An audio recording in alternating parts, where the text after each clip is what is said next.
Morning mga lods. May isang defense na naman ako na ibigay sa inyo ha. Tutok pa rin. Tutok sa kabila na naman.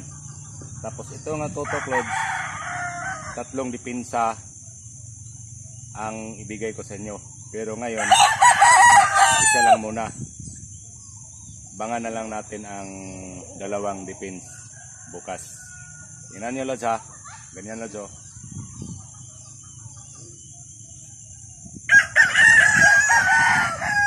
Tingnan nyo lods. Ay! Ulitin ko lods ha.